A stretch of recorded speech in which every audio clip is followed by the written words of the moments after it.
అందరూ ధ్యానం చేసి తిరగాల్సిందే.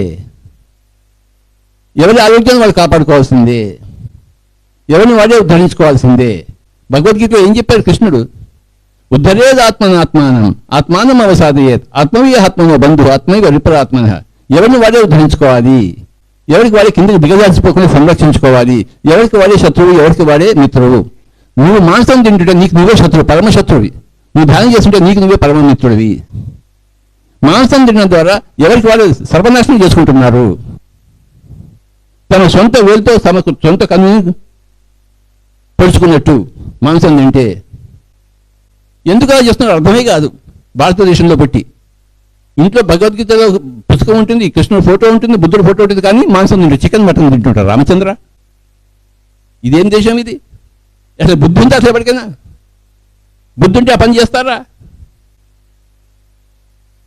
బుద్ధి ముఖ్యమైపోయింది. ఏది మంచి ఏది చెడు తెలుసుకోవాలి. మన సొంత వేలుతో సొంత కన్ను పడుచుకుంటామా రామచంద్ర? అలా ఉంది మాంసం తినేవాళ్ళ గతి. హింసను వదిలిపెట్టేసి హంసను చేపట్టాలి. హింస అంటే మాంసం, జంతువులను, మేకలను, కోళ్లను నరకడం, అదే హింస, పరమహింస. హంస అంటే శ్వాస, శ్వాస మీద ధ్యాస పెట్టాలి. హంసపుత్రం కావాలి, మారుతిపుత్రం కావాలి, పవనపుత్రం కావాలి. శ్రీ రామాయణంలో హనుమంతుడు రాకముందు కిష్కింధకాండ, హనుమంతుడు వచ్చిన తర్వాత దాన్ని సుందరకాండ అన్నారు. ప్రతి మనిషి జీవితంలో కూడాను ధ్యానం రాకముందు కిష్కింధకాండ, కోతికాండ, ధ్యానం వచ్చిన తర్వాత సుందరకాండ.